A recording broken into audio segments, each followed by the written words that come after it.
여러분 안녕하세요. 4월 책 월말정산 파트 2가 될까요? 사실 제가 어제 하루 영상을 찍다가 급하게 서울을 좀 올라갔다 오느라 오늘 이렇게 서울을 갔다 와서 다시 영상 촬영을 하고 있습니다. 어쨌든 하던 건 마무리 지어야겠죠? 근데 몇 번째까지 했죠? 12번째 차례군요.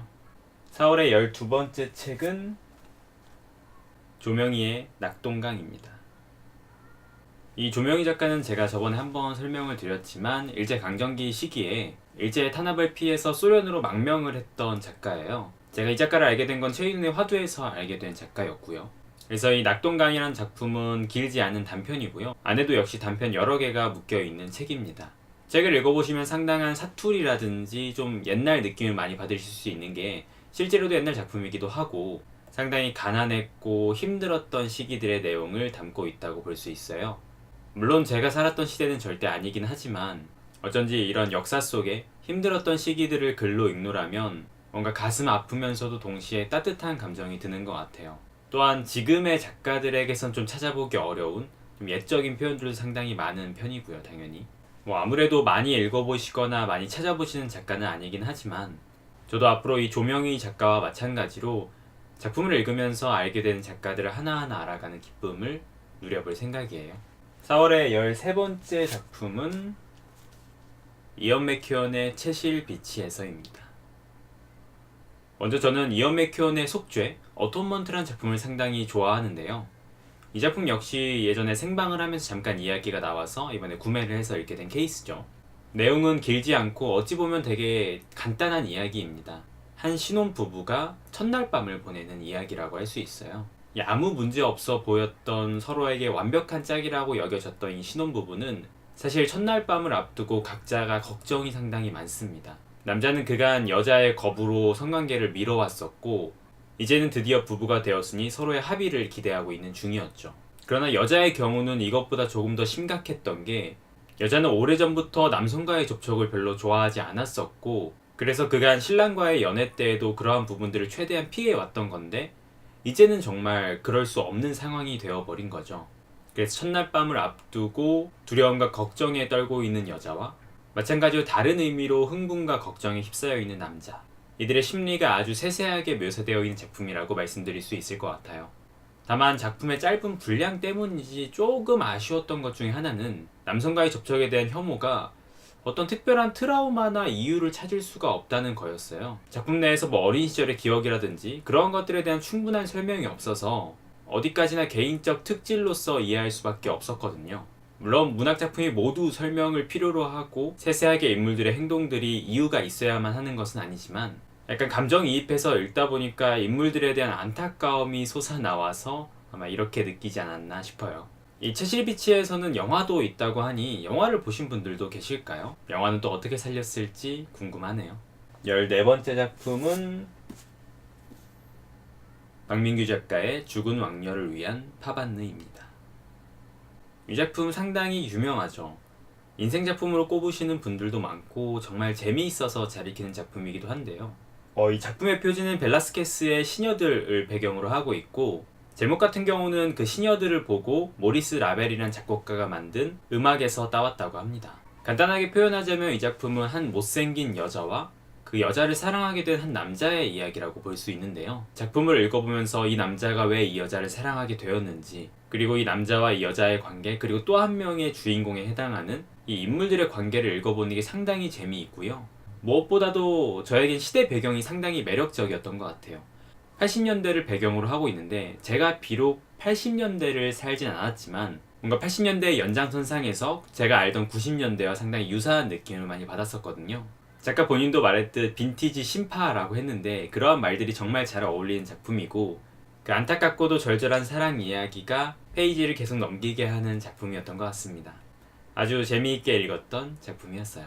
15번째 작품은 마리오 바르가스 요사의 판탈레온과 특별봉사대라는 작품입니다. 이 작품도 만만치 않게 소재가 독특하고 서술 방식이 아주 독특한데요. 이 작품의 주인공이 되는 판토와 대위는 어느 날 비밀 명령을 하달 받습니다.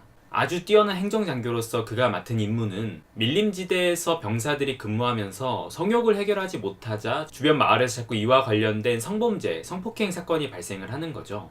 그래서 군은 비밀리에 이 병사들의 성욕을 해결할 수 있는 특별 봉사대를 만들게 되고 그 봉사대의 운영을 판토아 데이가 맡게 되는 겁니다.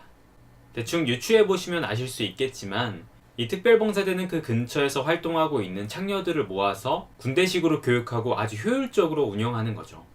이걸 참 문제라고도 말씀드리기 어려운데 결국 문제가 되고 마는 것은 이 판토아데이가 너무 일을 잘하는 거예요. 그래서 점점 특별봉사대는 규모가 커지고 병사들의 요청, 장교들의 요청이 끝이 없어지죠.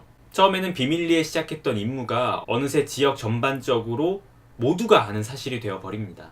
처음엔 아주 효율적으로 조직이 되고 운영이 되어서 긍정적인 효과를 누리지만 이러한 것들이 너무 커지다 보니까 더 이상 묵과할 수 없는 순간들이 와버린 거죠. 그래서 이 작품은 이 특별봉사대를 운영하는 판토아데이의 운영과 그리고 성장 그리고 위기를 이야기하고 있습니다. 그런데 단순히 소재만 독특한 게 아니라 이 작품은 서술 방식도 상당히 독특한데요. 작품 전체는 아니지만 꽤 많은 부분을 보고서 형식으로 작품이 작성되어 있어요. 한마디로 정말 군부대의 작성 문서와 같이 발신과 수신이 있고 안에는 딱딱 군대식의 어투를 맞춰서 글이 써져 있는 거죠. 그런데 막상 들여다보면 그 내용에는 사실 실소가 나오는 이야기들로 가득 차 있기도 하고요. 아주 진지한 어조로 말하는 웃긴 상황들, 그러한 언밸런스한 상황에서 뿜어져 나오는 유머가 참 돋보이는 작품이 아니었나 싶습니다. 아직 읽어보지 않으셨다면 추천드리고 싶은 작품이에요. 상당히 재미있게 읽었어요. 16번째 작품은 아니에르노의 단순한 열정입니다. 이 아니에르노의 단순한 열정 역시 작가의 자전적 작품이라고 제가 이야기를 들었어요. 아주 짧은 작품으로 한 유부남과의 사랑을 담은 이야기라고 볼 수 있습니다. 그러나 이 작품 같은 경우는 조금 독특한 게 한 여성과 한 남성의 이 사랑의 관계에 중심이 되어 있다기보다는 이 여성의 입장에서 자신을 이렇게 빠지게 만든 어떤 열정이라는 것, 자신 안에 존재하고 불타오르게 했던 그 열정이라는 것을 현미경으로 관찰하듯이 한번 바라보는 작품이에요. 그래서 약간 자기 고백적이고 자기 분석적인 작품이라고 말씀드릴 수 있을 것 같아요. 짧은 분량임에도 불구하고 다소 쉬운 작품은 아니긴 했지만 이런 식의 좀 통찰을 담은 작품이라든지 분석적인 작품들은 저는 개인적으로 좋아하는 편이긴 해서 뭔가 다른 주제와 관련된 이런 분석적인 작품을 읽어보고 싶긴 하더라고요. 아까도 말씀드린 것처럼 거의 분량이 한 7, 80페이지 정도밖에 안 되기 때문에 한번 도전해보시면 쉽게 완독의 기쁨을 줄 수 있는 작품이 아닐까 싶습니다. 저는 이 책을 중고서점에서 사긴 샀었는데요. 짧다고 싸지는 않았어요. 어쨌든 간단하게 괜찮게 읽었던 작품이었어요. 17번째 드디어 마지막 작품은 커트 보니것의 타임 퀘이크입니다.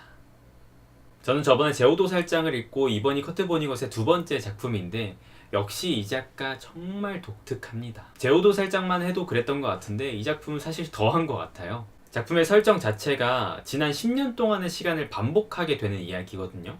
그러니까 어느 날 2001년에 살던 사람들이 1991년으로 돌아가요.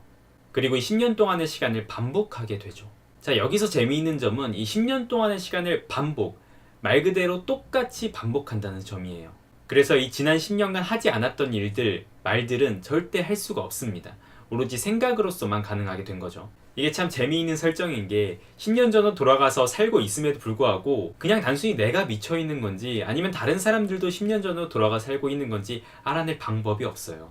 왜냐하면 그런 걸 물어볼 수가 없거든요. 과거에도 물어본 적이 없으니까 반복되는 시간 속에서도 그러한 일들은 없는 거니까요. 작품은 아주 짧은 챕터들로 많이 구성이 되어 있는데 거의 모든 페이지에 모든 단락마다 농담이 들어가 있습니다. 아니 이 정도면 농담하고 싶어서 쓴 글이 아닐까 싶을 정도예요. 아직은 제가 많이 읽어보지 않아서 조금 판단하기엔 이르긴 하지만 제오도살장만큼의 짜임새를 줄 것 같지는 않긴 합니다. 그래도 진짜 읽으면서 저도 모르게 피식피식 웃고 실소를 뿜게 되는 작품이었어요.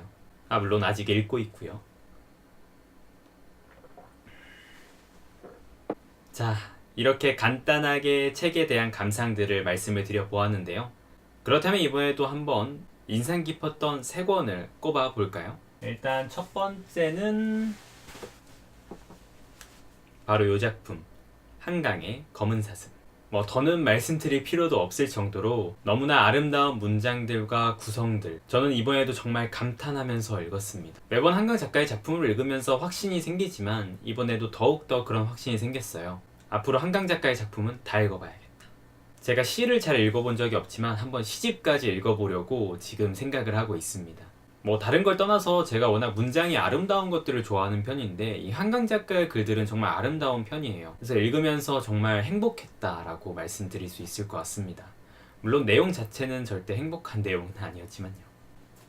그리고 두 번째로 인상 깊었던 작품은 이청준의 소문의 벽이었습니다.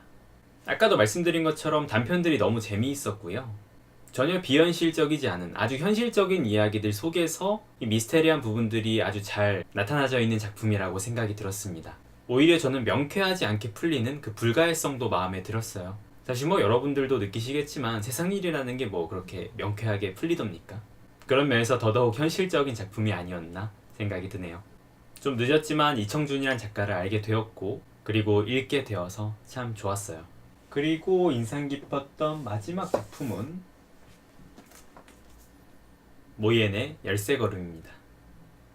이 모옌의 열쇠걸음 같은 경우는 소재가 주는 어떤 기대 이런 것들이 현저히 뛰어넘어서 서술 방식이라든지 내용 전개에서도 상당히 충격적인 작품이었어요. 이 모옌 작가의 작품도 제가 이번에 처음 읽어보는 건데 이 작가의 작품들이 다 이런 식인가 하는 궁금증이 조금 생기더군요. 전에도 설명드렸지만 현실과 환상 사이에서 좀 더 환상에 가까운 모옌의 열쇠걸음, 이러한 부분이 모옌 작가의 특징이라고 한다면은 한번 맛들이면 계속 읽게 되지 않을까 싶습니다. 이 작품 역시 뭐지 하면서 계속 다음 장을 넘겼던 작품이었어요. 늘 이렇게 세 권을 꼽으면서 여러분들에게 말씀드리지만 이 작품들이 가장 재미있었다는 것은 아니에요. 사실 객관적으로는 이 각각의 작품들이 반드시 재미있다고 말하기 힘든 부분들도 있을 겁니다. 물론 재미라는 말을 어떻게 이야기하느냐에 따라 다르긴 하겠지만요. 다만 제 저번 달 독서에서 좀 인상적인 작품들을 꼽은 거고요. 이렇게 월말정산이 끝나가고 있는데요. 계산을 해보면 제가 이번 달에 읽은 책의 권수는 17권, 페이지는 약 5289페이지 정도 되더라고요. 지난달에 비해서는 줄기는 줄었지만 사실 지난달이 좀 많이 읽은 편이었기 때문에 이 정도면 그래도 한 달 열심히 읽었다라고 말할 수 있을 것 같습니다. 지금까지 락서였고요. 이 월말정산 영상 찍는 게 카메라를 보고 하려니 좀처럼 쉽지가 않군요. 어떠신가요? 재미있게 보셨을까요? 여러분들의 지난 한 달 독서는 또 어떠셨을까요? 제가 읽은 책들과 겹치는 것도 있을까요? 아니면 전혀 다른 책들을 읽으셨을까요? 어떠한 것이라도 좋으니 댓글 남겨주시고요. 이 영상 재미있게 보셨고 조금이나마 유익하셨다면 좋아요와 댓글도 꼭 부탁드리겠습니다. 전 또 다음 생방과 영상으로 찾아오도록 하겠습니다. 그럼 안녕!